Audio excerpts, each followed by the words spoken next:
Estamos mais aqui uma vez no bloco e vamos tratar de um assunto de muita relevância que na verdade tem sido contra-atacado pela questão de alguns órgãos.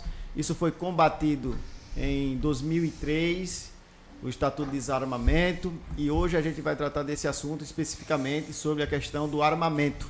Porque a sociedade ela é tão dada às questões de uma psicologia nacional em relação que tem gerado um tipo de medo e aversão às armas. E hoje nesse podcast nós queremos que você participe, você se inscreva, você curta, dê o seu joinha, escreva, comente.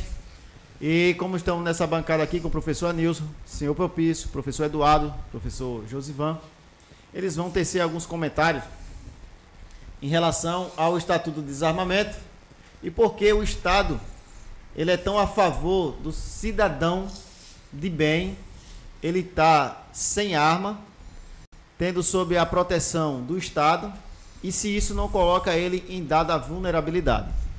Em relação a isso, a pergunta será feita desse modo. Começarei com o professor Anilson. A arma, professor Anilson, a arma de fogo, ela é uma questão de civilização.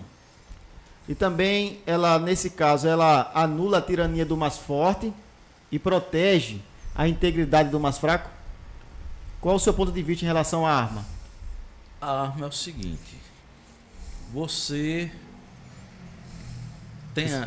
ter ela e não precisar usar. Agora, precisar usar e não ter, fica difícil. Então, eu vejo a arma como uma proteção para o cidadão de bem. Para o cidadão de bem, ele ter uma proteção a mais, porque se uma pessoa sabe que aquele cidadão está armado, ele não vai lá na casa dele furtar. Ele já vai saber que vai encontrar uma barra pesada. Aí fica uma questão: por que desarmar o cidadão e não conseguiram desarmar o crime? Aí deu muito tempo para que as operações policiais nas comunidades do Rio de Janeiro fossem impedidas. Durante muito tempo, o nosso palácio, né, do faraó determinou, um dos faraós determinou, o STF, que não fizesse a operação durante a pandemia. Então esse tempo foi o tempo que deu para todos eles se armarem, o crime organizado. E o cidadão se desarmando. Aí vem o Estatuto do Desarmamento novamente para desarmar o cidadão, deixar o cidadão vulnerável. Aí não, mas existe mais crime. Não, a gente viu que durante o tempo em que o cidadão começou a comprar armas, o crime reduziu. É comprobatório isso. O crime reduziu. E também, mas arma para matar, arma... Não, peraí. Você tem uma caneta, foi feita para escrever. Mas a caneta também pode se tornar uma arma. Inclusive o John Wick transformava ela em uma arma, né? Justamente. Aí é admirado como bicho papão. Pronto, aí vamos o quê? Vamos fazer o estatuto da descaneta. Ou seja, para deixar de usar... Descanetar, né? Descanetar a sociedade. E se for de preferência azul, né? Azul e bic não, compacto, não é que depois mudou para compacto. Então, quer dizer... Não portar caneta. Não portar caneta. Vamos fazer isso? Uma pedra. A pedra foi feita para qualquer outra coisa. Mas como uma pedra, né? Um alicerce, uma casa, um calçamento. Mas você pode matar com uma pedra. Davi matou Golias com uma pedra. Uma pedra. Verdade, é verdade. E aí? Então, vai agora... Proibir a pedra. Proibir a existência de pedra. A existência de pedra. pedreira vai ser agora a pedreira. Quer dizer, é um fato muito, assim, contraditório para esse pessoal que apoia o desarmamento. Mas o senhor acha que o desarmamento ele é de uma política estatística que ela advém do socialismo tiranizar a sociedade, ou ter poder para tiranizar, desarmando todo cidadão primeiro, porque o Estatuto de Desarmamento começou no Brasil em 2003. Isso exatamente no prefácio do início da chegada do PT à presidência. Justamente, é desarmar a sociedade para que ela não tenha então isso é uma enfraquecer. É uma pauta do socialismo. É uma pauta do socialismo. E que não só de agora, mas de muito tempo. Desde que o socialismo é socialismo, que o socialismo é uma preparação para o comunismo. Então, é desarmar a sociedade, fazer aliança com o crime organizado, que vai atuar em cima da sociedade dos cidadãos de bem, para que eles não possam reagir. Ou seja, como diz no ditado popular, quebrar as pernas do cidadão de bem. Professor Eduardo? Certo. Com relação ao armamento, o ser supremo do universo, eu acredito que o criador do universo, ele foi o primeiro ser a armar o outro ser. Ele, inclusive, criou anjos com arma. Aqui no céu, ele deixou, quando ele expulsou o Adão e Eva do jardim, ele botou uma espada de fogo, uma arma. Então, o criador do universo, ele foi o primeiro a nos mostrar isso antes civilização terrena. Ele foi o primeiro a nos mostrar o seguinte: olha, há situações que é preciso arma. Há situações que é preciso um armamento pesado. Há situações que é necessário violência. Há necessidade disso. Você, por exemplo, como é uma realidade de muitas pessoas que eu conheço, andando em matagais, aqui em Alagoas, estamos em Alagoas, aqui em Alagoas existem muitos canaviais. Você andar em canaviais, andar em matagais, às vezes sozinho, pelas madrugadas, às vezes à noite, se deslocando de um lugar para outro, às vezes de moto, às vezes a pé, às vezes de bicicleta. Você vai, é possível que você encontre o mal ali. E aquele mal, ele vai estar armado. O que a arma no cidadão de bem faz é, no máximo, igualar os níveis. Ele faz com que alguém não fique só com um poder tirânico em você. Ele iguale as forças. E dependendo das suas habilidades, você pode se sobressair daquela violência e daquela opressão. É isso que a arma faz. É isso que a arma te dá. Eu digo sempre que... eu sempre falo o seguinte, que um bom homem, ele deve admirar duas coisas. Ou deve ter duas grandes armas. Ele tem que ter duas grandes armas. Primeiro é a Bíblia. Um grande homem tem que ter a Bíblia. E a segunda grande arma é uma 12 Pamper, de preferência daquelas brancas de repetição. Muito bom. Então, todo homem deveria ter essas duas armas. Professor Eduardo. Sim. Veja bem. A arma mais sagrada é a Bíblia. É a Bíblia Sagrada. Sim. Aí veja bem. Quando se falou do primeiro armamento, que esse veio de Deus, que foi a espada. Não é verdade? Que hoje não se usa mais. Então, a arma para o homem, ela é necessária. Ela é necessária o homem ser armada. Agora, o que vale o homem saber conduzir a arma. E de preferência legítima defesa. Sempre, né? Sim. Legítima o cidadão de bem porta para legítima defesa. Exatamente. Aí veja bem. No caso da arma, já citei aqui sobre espada, que foi a primeira arma. Só que a espada, hoje, para o tempo de hoje, se considera uma arma branca, que ela não tem fogo nenhum. Não é verdade? Uma arma branca. O que você acha que a espada seja uma arma abençoada ou não? Olha, eu diria... Que ela veio de Deus. Sim, eu diria o seguinte, que não só a espada, mas qualquer coisa que livre a vida de alguém, que alguém quando ela fique em uma situação de vítima, a arma que sirva para salvar uma vida e a arma que sirva para defesa de alguém, seja ela uma caneta como o nosso herói John Wick usava tão bem. Assim também como o senhor Davi conduzia muito bem, né? Uma Com pedra. Sim. Qualquer meio de instrumento que possa fazer você se salvar de uma violência está válido. É legal. É legal. Autodefesa. Sim.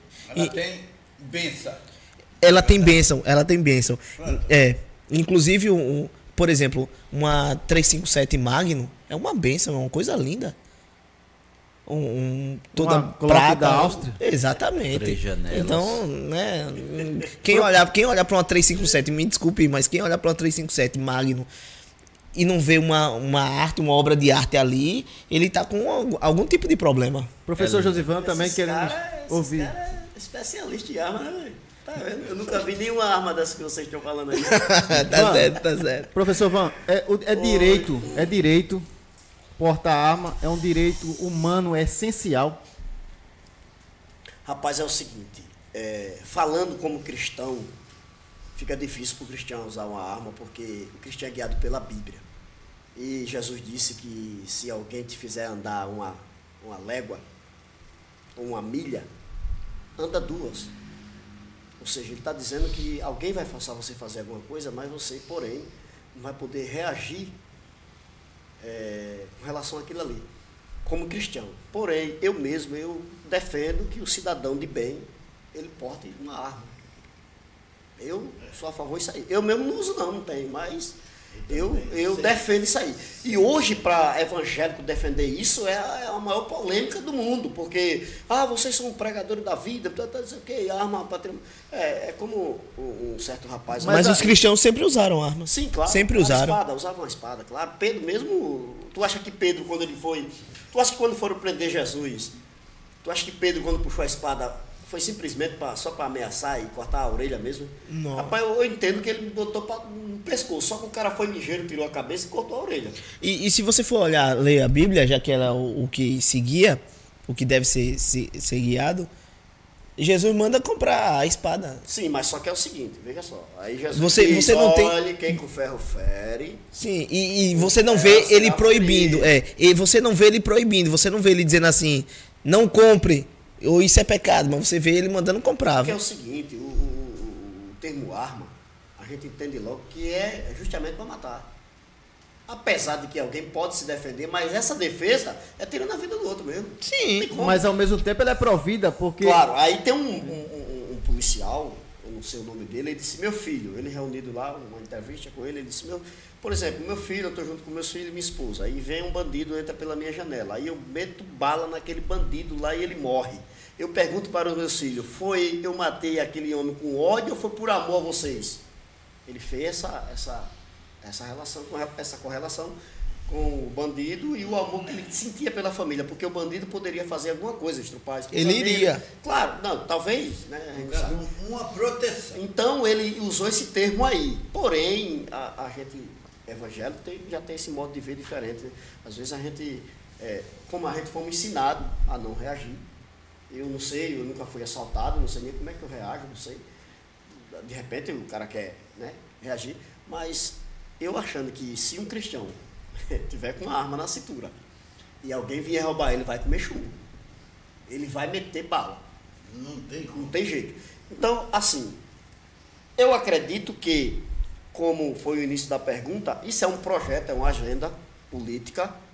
Eles dizem que é de utilidade pública, para promover o bem. Tudo do socialismo, ele vem com uma máscara. Ele fala uma coisa, mas o objetivo é outro. É a mesma coisa, aí já vai de novo querer citar aquele livro, né? Que você diz, tu só leu esse livro, bicho, por isso só cita. Mas você só leu o livro meu, rapaz? Ele lá no livro tem uma frase que é bem interessante. É do George Orwell, né? Deve ser. Talvez. 84. 84. Isso. Ele diz no livro dele lá que o povo dele, para justificar a guerra que é constante dia e noite está em guerra, ele diz para o povo, ensina para o povo, tem a telefala, a telepela e a nova fala que fica direto na cabeça do povo, o rádio, via aqueles alto-falantes que tinha antigamente em Passo Camaragibe, aqueles alto-falantes nos portos, e é diretamente aquela voz dizendo, guerra é paz. Para justificar o período de guerra que ele estava vivendo, que ninguém sabia de onde vinha e se realmente estava em guerra mesmo, ou era simplesmente ele fazendo para manter o povo ali no cabestro. Então ele dizia que guerra era paz e liberdade era escravidão, ou seja, não queira ser liberto, prefira ser escravo. Agora, escravo de quem? Do governo. Que era isso que o George Soros fomentava, que ele era um teórico socialista. E paz é guerra. Você viu? Paz é guerra. Liberdade, escravidão. E ignorância é força. Ou seja, você quer ter força? Seja ignorante. Seja ignorante, não queira saber de nada. Então é justamente isso que o PT fez agora em 2000. Agora, digamos, né? 2003. Em 2003, em dezembro, foi aquele plebiscito para saber do povo o que era que o povo queria escolher, se havia uma necessidade mesmo. E o povo escolheu. O povo escolheu, eles escolheram ficar com as armas. Ter, né, o poder de quisitar uma arma, comprar bala, o que ele quisesse, não. Mas ele foi sempre assim, vai de encontro ao povo. Por isso que eu não confio na urna eletrônica. Eu continuo afirmando isso, eu não confio nela. Porque o povo votaram e pediram para que pudesse usar arma de fogo, comprar munições e fazer a sua própria defesa. Mas não. Não, o Estado vai fazer a defesa de vocês. Não se preocupem, vocês não sabem usar. Pode ser que vocês façam as coisas absurdas e depois vocês vão estar presos, pagando processo, vivendo na cadeia. Então o Estado é quem vai manter, vai fazer isso aí por você. Fique tranquilo que nós iremos cuidar de você. E aí? O crime tem aumentado. Só pincelando o seguinte, eu brinquei aqui com o Van sobre sobre o livro do George Orwell, o 1984. Mas é um excelente livro. Não, mas eu vou brincar também, eu não só leio ele não. É um excelente livro. Eu recomendo aí aos nossos telespectadores. É um excelente livro. Inclusive, todos os livros do George Orwell, ele tem A Revolução dos Bichos também. Muito, muito bom. Eu recomendo muito. A Revolução dos Bichos é a cara da democracia brasileira. Onde os porcos fizeram com que os seres humanos virassem escravos. Os porcos, com um relatório muito bonito, palavreado muito lindo, conquistou todos os animais. E aí disse, olha, a gente produz tudo, e eles quem come tudo e não dá nada a gente fica só com a migalha. Mas chegou um ponto que porco não sabe administrar nada mesmo, que é o que está acontecendo agora. Os porcos estão governando. Aquilo aconteceu na Rússia, está acontecendo agora aqui. A União Soviética do mesmo jeito. Então os porcos que estão agora no poder estão consumindo tudo. E a gente é quem produz e nada temos. E eles percebem, os porcos percebem e os bichos percebem o seguinte, que para se manter no poder não é só necessário a própria revolução. Eles começam também a deturpar a linguagem com canções, claro, com a cultura onde eles vão limitando as palavras, dando significados às palavras e ressignificando até coisas que eles falavam. Isso, inclusive quando algum animal, porque no livro... Tem os cachorros... No livro existe essa questão de que os animais se comunicam, eles falam. Sim. E quando um animal fala da forma como se fosse um ser humano, é repreendido. Ele era um repreendido. Ele não poderia falar daquele jeito porque aquilo reportava aos homens, aos humanos. Só que no livro você percebe o seguinte, os próprios porcos e os líderes vão começando, eles proíbem, mas eles vão começando a se portar e ter os costumes dos humanos. Não podia, pior ainda. Não podia ir para cama, não podia ir para casa, era proibido. Ainda.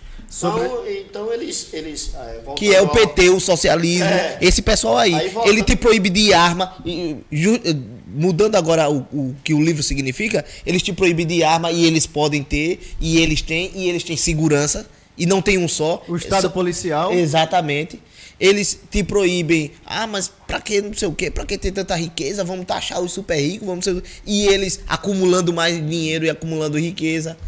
Porque o pobre sobretudo a gente tem essa questão que se apresenta de uma forma bem diversificada na questão da teorização dos poderes que leva a esse estado de vulnerabilidade, né? Porque é a persuasão dos poderes que leva exatamente a esse estado de vulnerabilidade.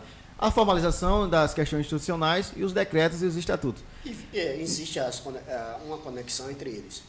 esses poderes que estão individualmente, na verdade não tem nada a ver Eles estão com individual. altamente Eles são conectados. E Bem o conectados. perigo está aí. É coletivo. Agora, falando nesse assunto da arma, que é a questão das armas, ou da arma, eles nos priva o cidadão de bem de usar a arma, certo? Não é só isso não, ele priva de muitas coisas. São muitas coisas que os seres humanos são privados. É da saúde, você vai em hospitais, às vezes não tem remédio. É da educação, cortaram quanto agora da educação? 300 e poucos milhões. Está entendendo? Então, esse é um objetivo, isso é uma agenda infernal de punir os seres humanos, de punir o mais pobre. Agora, com a política de que, olha, eu estou te ajudando, você não vai ter nada e você vai ser uma pessoa feliz. Ou seja, se você fizer uma interpretação, quer dizer, eu não vou ter nada e vou ser feliz. Então vai ter um infeliz que vai ter tudo, é? E vai ser infeliz. Vai ser infeliz. Ah, e desse jeito eu quero ser infeliz também. É uma classe É, neurótica, é, doentia, adoecendo o Então, resto da sociedade. Veja que aquela frase que eu falei aqui faz sentido até hoje. É dessa forma que ele apresenta uma coisa para você. A regra de 3, né? A famosa regra de 3. É um conceito de tentar mudar o modo da pessoa pensar. Um ladrão, ele foi roubar um banco e quando ele chega, invade o banco com as armas, olha as armas. O ladrão entra no banco com as armas e é um assalto. Porém, eu quero que você fique tudo calmo, porque o dinheiro que eu vou levar não é de vocês, é do Estado. A única coisa que vocês têm, que é sua, de vocês, é a vida. E você pode perdê-la se vocês, por acaso, vier reagir com relação ao Estado, para proteger o dinheiro do Estado. O que as pessoas fizeram? Realmente é do Estado. E o Estado tem alguma coisa? Não. O Estado é pobre. Não. O Ele dinheiro é do rico com povo. o poder dos com o outros. poder Mas ele coercitivo da força. conseguiu fazer um conceito numa manobra, né, cerebral, de as pessoas realmente e aceitar aquilo ali. É justamente isso. Os seres humanos hoje, a maioria dos seres humanos, não só do Brasil, do mundo inteiro, estão aceitando. Só que é o seguinte, tem um grande número de pessoas que já estão despertos. Estão despertando com relação a isso. Vamos. Percebendo que realmente o que foram feito e o que está sendo feito é para escravizar realmente a humanidade. E nós vimos esse despertamento, principalmente agora no Brasil, já no 7 de setembro. 2019. Nós vimos agora. 2020. O 7 de setembro, o último. Agora Aí sim, foi uma paralelo. pergunta aí para os senhores, para ver o que os senhores dizem. Os socialistas veem o referendo de desarmamento como algo irrelevante do povo e não ligam e simplesmente passam por cima. Talvez, para a gente mostrar a força, não deveria ser passar por cima das leis dele, por exemplo, da lei do desarmamento? Eu acho que a questão começa de uma forma até então saliente. A saliência, eu acho, do socialismo e desarmamento, Eduardo, eu acho que ele tem uma pertinência de autopersuasão nacional, né? E isso implica também alguma questão de outros setores da sociedade que trabalham com a questão cultural. Por exemplo, quando o PT chega no poder em 2003, isso, na verdade, é uma das aplicações dele, é a questão do Estatuto de Desarmamento. Essa é uma finalidade importantíssima para ele. Isso aí vai fortalecer o crime e levar a vulnerabilidade nacional em questão principalmente das questões de cidadãos do bem, que foram convencidos socialmente a entregar suas armas. Isso foi um dos episódios marcados na história do Brasil e que em pouco tempo o socialismo começou, na verdade, disseminar essa ideia revolucionária e essa ideia revolucionária de revolucionar um tipo de autoeducação psicológica que era incapaz do cidadão de bem se autoproteger. Dentro dessa incapacidade, o Estado policial faz toda a cobertura de proteção e segurança social. Então, essa questão socioeconômica, essa circulação interpessoal na sociedade, ela tem que ser, na verdade, uma forma de um estado de educação, a princípio, que foi uma educação que ela não ficou somente restrita na escola. Se você fazer uma observação, as igrejas, os pastores, os grandes líderes do Brasil, eles aderiram em 2003 esse Estatuto de Desarmamento. Então, se a igreja teve como ponto principal aderir esse Estatuto de Desarmamento, a gente também vê alguns equívocos revolucionários na mentalidade dos socialistas, que são, ao mesmo tempo, cristãos, em contradição, defendem vários princípios que norteiam as questões do indivíduo que tem mais tendência de direita, que tem mais apreço e até empatia pela questão do armamento, mas devido à persuasão interiormente dentro dos templos, tanto religiosos, protestantes quanto católicos, essa disseminação ela conseguiu persuadir as massas das comunidades cristãs, evangélicas e católicas no Brasil. Partindo do ponto de quem? Dos líderes religiosos. Ao mesmo tempo, os líderes religiosos, ele parece que tem um discurso que é assemelhado às questões dos líderes totalitários, egocêntricos e neuróticos brasileiros. Por exemplo, ele descreve como vocês falaram, ele desarma a sociedade e se arma.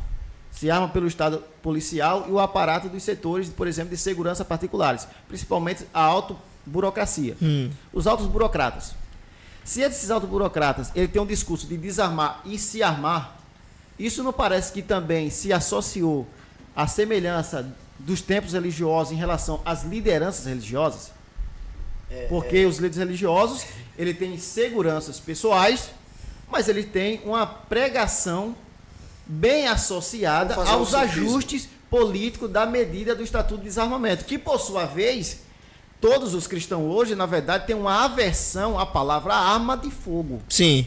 Então, quem manipulou ou quem estendeu essa fomentação do Estado às igrejas, até porque o membro da igreja é um membro da sociedade. Então, se ele interage nesses dois setores, ele teve também uma lavagem cerebral contribuinte de uma forma de colaboração também religiosa. Vamos fazer um sufismo. Por quem?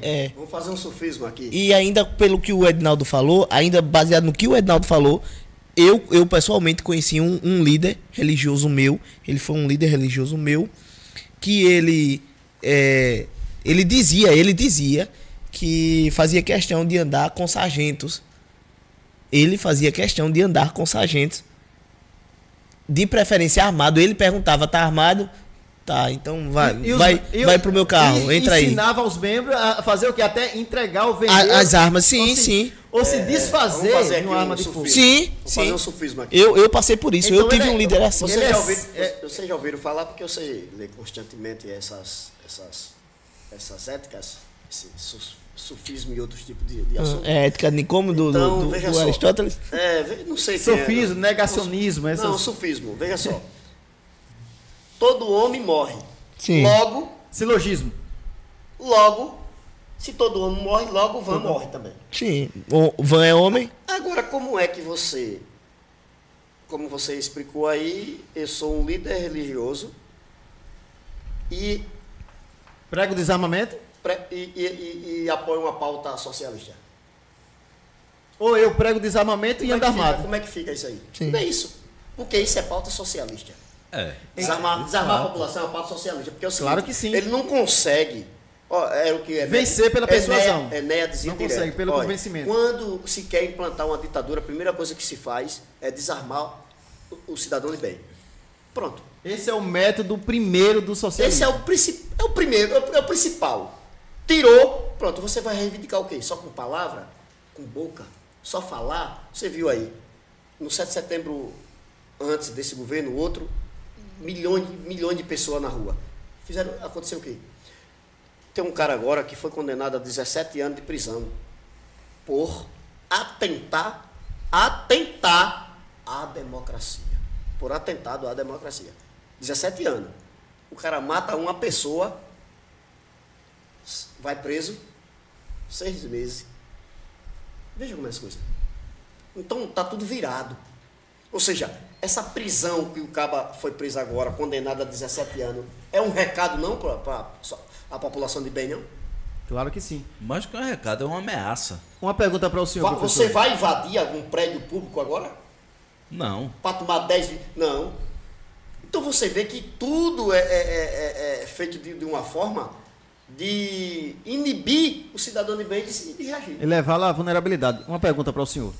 Nesse caso religioso, especificamente, líderes religiosos, ele que prega o desarmamento, conjuntamente ao Estado, e anda armado, nessa situação, ele é um pseudo-cristão ou ele é um colaboracionista revolucionário que, na verdade, age de uma forma dupla, bem ambígua?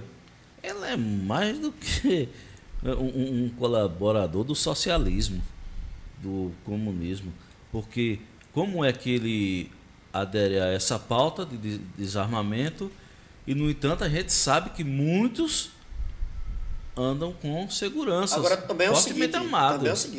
alguém aqui já conversou com algum desses para saber se realmente eles pensam dessa forma? Olha, talvez a gente estamos dizendo aqui, mas talvez ele pense Sim. diferente. Ele talvez não tenha se expressado diante do povo para não ter um alarme. Professor Edinaldo, com esse líder, vamos dizer assim, esse líder máximo que veio, que falou isso, dos sargentos, ele era o líder máximo da cidade. E ele pregava explicitamente isso. Sim, do desarmamento. Ele pregava o desarmamento e ele dizia que gostava de andar e preferia andar com os sargentos da igreja. Então ele tá como aquele cara lá que o cara chegou e disse: deputado, o senhor é contra o desarmamento? Você é a favor do desarmamento? Ele disse: sou. Aí mesmo porque o seu segurança é o doutor da Armada. Ele disse: não, eles são a favor, é eu que sou contra. Sim. E Tá agora tem um subalterno desse líder que é muito meu amigo. E, inclusive, ele até já perguntou para mim: olha, vire, se legalize. Se você puder se legalizar com as armas, se legalize, vire CAC. Porque isso é vantajoso e você tem que aprender a se defender. Um subalterno dele. E também é um líder.